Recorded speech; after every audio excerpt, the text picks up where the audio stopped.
Salut chers auditeurs, salut chères auditrices, je suis Mathilde Mélin, journaliste pour Slide.fr, observatrice enthousiaste des tentatives des studios pour démocratiser le podcast.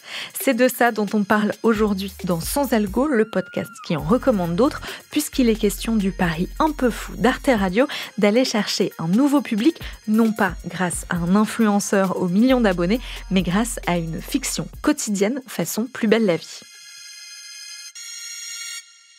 Cette fiction s'appelle La chute de Lapinville. Je vous en ai déjà un peu parlé dans le tout premier épisode de l'année de Sans Algo sur les podcasts que j'attendais le plus en 2024. À l'époque, les seules infos dont je disposais étaient fiction quotidienne sur un pervers narcissique et la destruction de la Terre. Le tout avec un budget de 800 000 € et 200 épisodes prévus pour commencer. Autant vous dire que j'attendais les premiers épisodes de pied ferme et que quand la diffusion a commencé début février, je devais faire partie des toutes premières auditrices.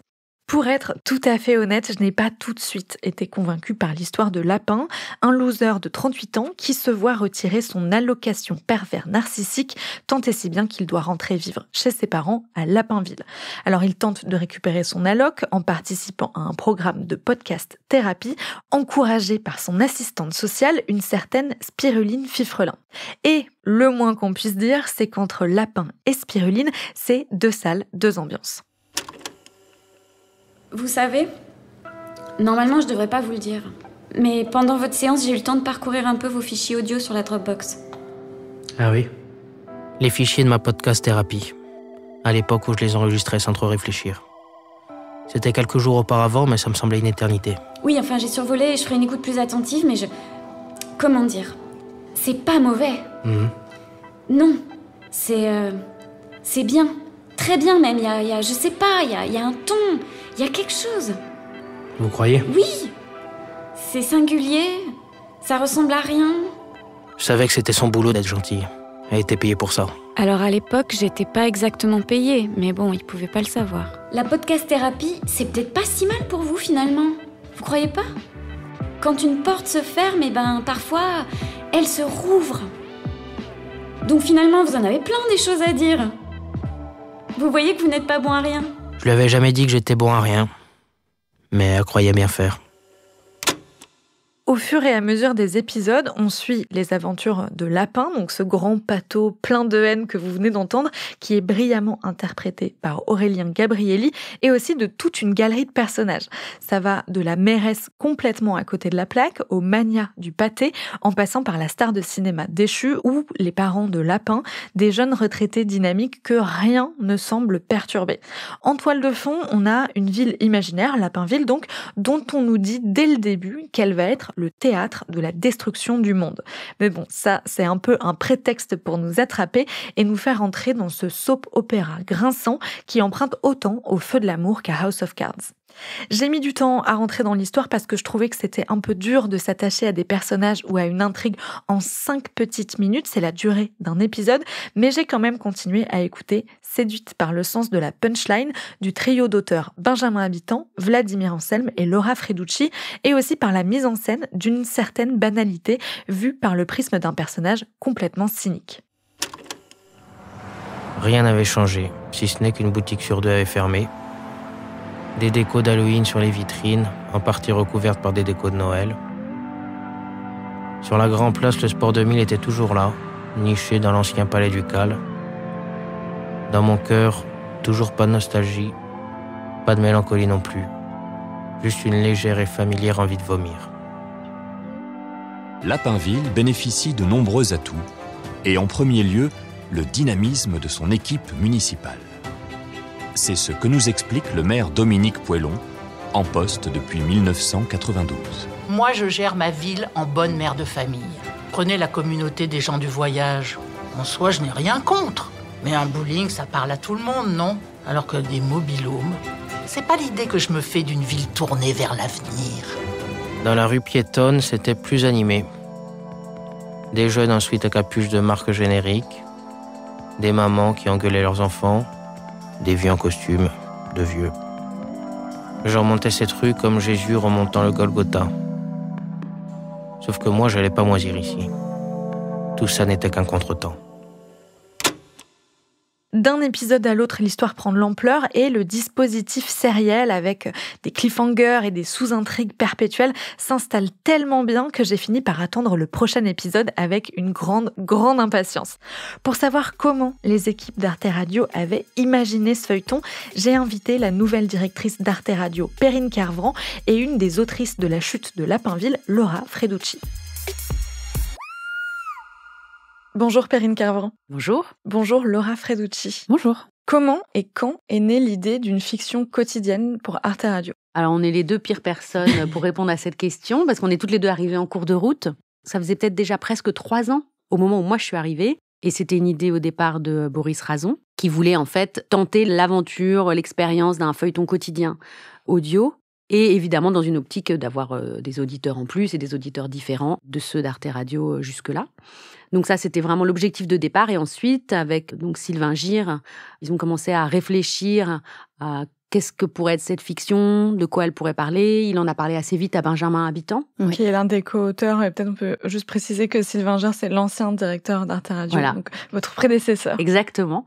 Ils ont commencé à y réfléchir à ce moment-là. Et après, je pense que Laura a plus l'historique que moi et peut raconter ça mieux. Moi, quand je suis arrivée sur ce projet, je pense que Benjamin Habitant et Vladimir Anselme, donc mes co-auteurs, ils travaillaient déjà dessus depuis 1 an et demi.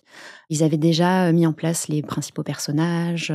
Et donc, moi, je les ai rejoints à un moment où il fallait un petit peu structurer les différentes arches narratives et vraiment voir comment on allait déployer la trajectoire de chaque personnage dans le détail et comment on allait aussi construire un dispositif qui permette de se passer le bâton de parole d'un protagoniste à un autre. Voilà, et ensuite, on a encore pris 1 an et demi avant d'avoir le feu vert d'Arte Radio. De quoi il dépendait, ce feu vert ? Il y avait plusieurs enjeux. Il fallait s'assurer que l'histoire, le scénario convainque tout le monde. Je pense qu'il y a eu aussi l'idée, en fait, on savait que Sylvain avait annoncé son départ et il fallait attendre qu'il y ait une successeuse ou un successeur et qu'il soit nommé et qu'il puisse dire oui quand même et pas arriver avec un projet qui l'aurait profondément déprimé ou pas convaincu. Donc, je pense que ça faisait partie de l'attente et c'était pas confortable d'ailleurs pour, je pense, Laura, Benjamin et Vladimir, cette attente.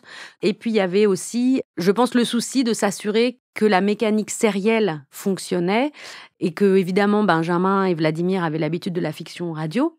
Mais à cette échelle-là, et avec cette durée, ce qu'on propose là et ce dont on est sûr, c'est qu'il y aura 200 épisodes. C'est aussi pour ça que Laura est venue, parce que ça, elle connaît bien la mécanique de la série quotidienne. Et on voulait aussi s'appuyer sur justement les séries télé comme Plus belle la vie, Demain tout commence, de Demain nous appartient, ici tout commence. Voilà. Enfin voilà, ces mécaniques-là où c'est des petits formats avec toute une galerie de personnages récurrents et avec une mécanique en fait hyper précise, hyper huilée qu'il faut maîtriser pour que ça fonctionne. Quoi. Oui, ce qu'on peut expliquer, Laura, c'est que vous êtes scénariste sur la série Ainsi grand soleil, la série, le feuilleton télé diffusé sur France 2. Qu'est-ce que vous avez pris de ce savoir-faire du feuilleton télé et comment vous l'avez amené au podcast ? Alors déjà, du savoir-faire sur comment on écrit jour après jour. Là, le rythme d'écriture qu'on a, c'est 1 épisode par jour qu'on arrive à sortir comme ça à 3 auteurs. Donc ça se fait pas n'importe comment, ça se fait pas en improvisant, il y a des techniques. Un autre truc qui est intéressant, c'est de travailler à partir d'une grammaire de la série télé. À chaque fois qu'on écrit une arche, on se demande un petit peu dans quel archétype de récit on peut le mettre. Par exemple, une enquête policière, une saga familiale, une comédie romantique, un film de sport. Donc, en amenant tout ce corpus qu'on utilise énormément aussi dans les séries télé, ça permet d'avoir ce point de départ. Et bien sûr, nous, à partir de là, on s'amuse à les décaler, à les pervertir, à jouer avec ses attentes et à ne pas donner un petit peu ce que le spectateur attend. Et c'est dans ce décalage qu'on peut amener beaucoup de comédie, en fait. Vous l'avez déjà un peu dit, on change de point de vue au fur et à mesure de la série. Les 40 premiers épisodes sont du point de vue de Lapin, qui est notre porte d'entrée dans cette histoire. Puis on passe du point de vue de Chloé Bloomington, une actrice lapinvilloise, égérie des pâtés Le Groin. Pourquoi changer de point de vue de personnage comme ça ? Et est-ce que ce sera toujours tous les 40 épisodes ? Est-ce que vous allez créer un rythme un peu cyclique ? Changer de point de vue, moi je pense que de toute façon ça enrichit énormément l'histoire qu'on raconte. Je trouve que ça densifie aussi tout ce qui se passe au second plan, parce que finalement, le second plan n'est pas qu'un décor. Les personnages secondaires ne sont pas que des fonctions. À un moment ou un autre, ils peuvent avoir leur propre éclairage, leur propre histoire. Et on a des personnages comme ça qui avancent masqués, qui vont avancer masqués pendant encore des épisodes et des épisodes avant d'avoir de devenir eux-mêmes le centre de gravité d'une histoire. Et ensuite, est-ce qu'on va faire ça tout le temps ? Pendant qu'on écrivait, on avait à cœur de se dire à chaque fois, il n'y aura rien de systématique. Et donc, à chaque fois, on a essayé de créer une structure qui puisse être le plus souple possible pour pouvoir varier les plaisirs, justement. Pour l'instant, on a à chaque fois un narrateur, une narratrice qui prend la parole, mais potentiellement, on va avoir une espèce de quête du Graal où plusieurs personnages ensemble partent à la recherche de... vous verrez. Mais donc, racontent cette histoire de façon conjointe. Tout est possible. Comment ça se passe concrètement, la fabrique d'un épisode ? C'est quoi les différentes étapes ? Avant de passer à l'écriture de chaque épisode, en fait, on a déjà défini l'arche narrative. Il faut que quand on écrive, on ait déjà l'impression de bien connaître le protagoniste.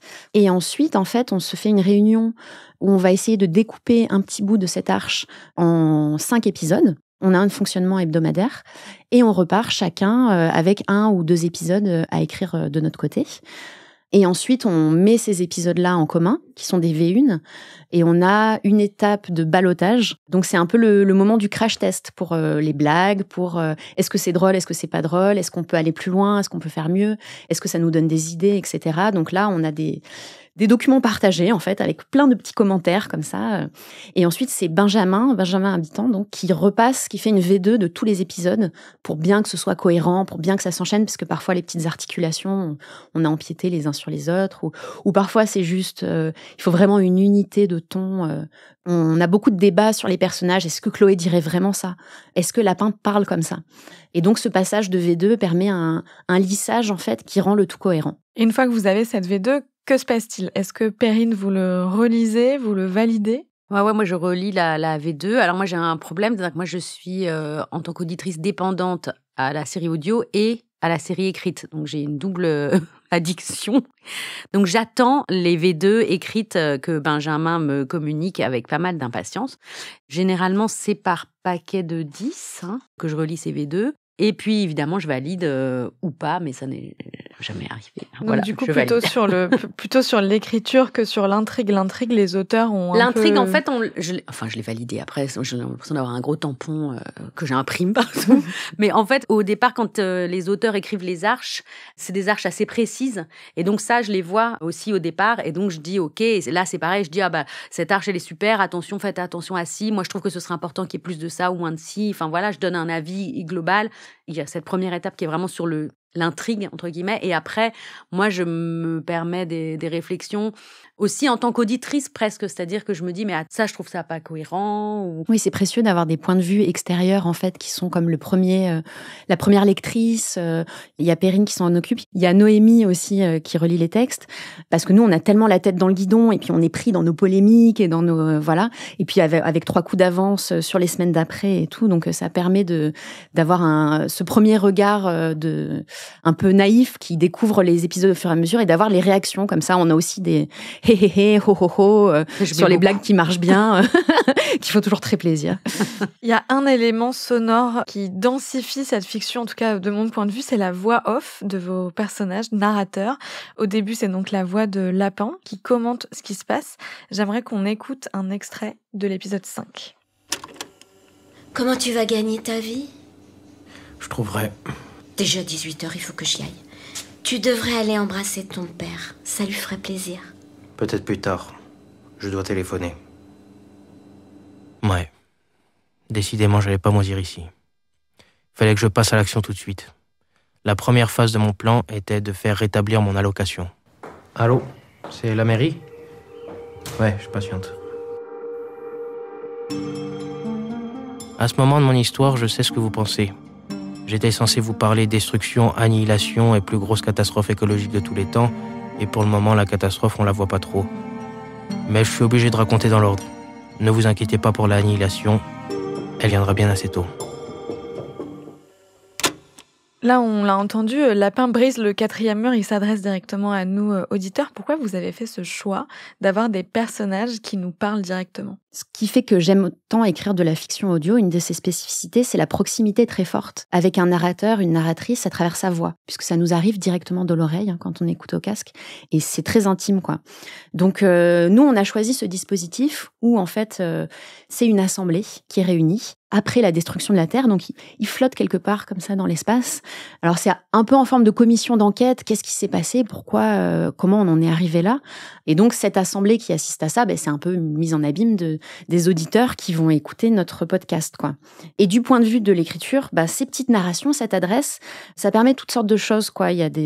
On fait des ellipses. Ça permet des contrepoints comiques aussi, puisque la scène va être commentée et parfois il y a des dissonances, des plongées dans l'état psychologique du personnage. Et voilà, moi je trouve que ça crée une connivence en fait, qui nous entraîne vraiment dans cette histoire, quoi. Ça donne du rythme aussi. Oui, c'est ça, c'est ce que j'allais dire, ça donne du rythme parce que la difficulté de cette fiction, c'est que c'est des épisodes de 5 minutes. Voilà. Même si vous avez des petites arches à l'échelle hebdomadaire, les épisodes sortent un par un, donc il faut qu'une histoire se tienne sur 5 minutes. 5 minutes, c'est très court.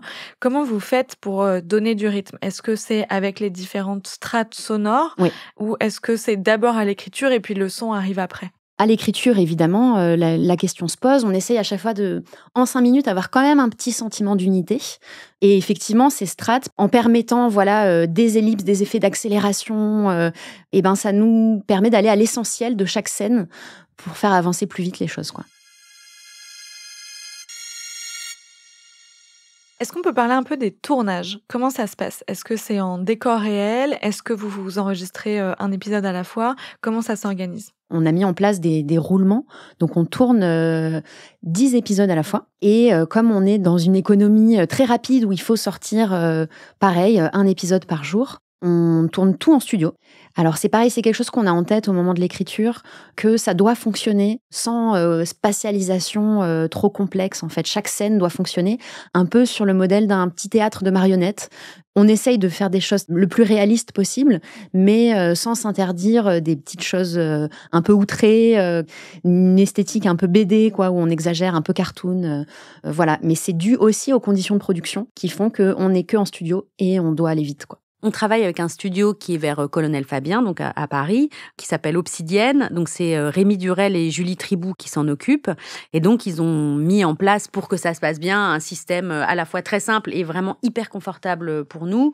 Donc ça se passe dans ce studio. Les comédiens, donc c'est Sahar Pirouz qui s'occupe de booker tous les comédiens. Il y a une espèce de salle d'attente, les gens viennent. Alors on n'enregistre pas du coup ce qu'on imaginait un peu à un moment. En fait, les emplois du temps des différents comédiens obligent à fractionner, c'est-à-dire on fait les 3 scènes avec machin, puis les 2 scènes avec bidule. Parfois, bidule se retrouve à parler tout seul au lieu de dialoguer avec le comédien. Donc, on a comme ça une espèce d'organisation folle avec des tableaux Excel incroyables que gère Sahar. C'est Virginie Lacoste du studio d'Arte qui produit la série, puisque nous, en tant qu'Arte Radio, si on produisait en interne Lapinville, en sortant un épisode par jour, on pouvait plus rien produire d'autre. Donc, c'était impossible pour nous que ce soit chez nous. Donc, c'est pour ça que c'est dans ce studio Obsidienne. C'est pour ça qu'il y a une délégation de la production. C'est Virginie Lacoste qui s'en occupe. Et donc, il y a toute cette espèce de mécanique qui se met en place. Il n'y a pas de bruiteur. Ils travaillent vraiment, ils ont des tonnes d'objets dans ce studio Obsidienne.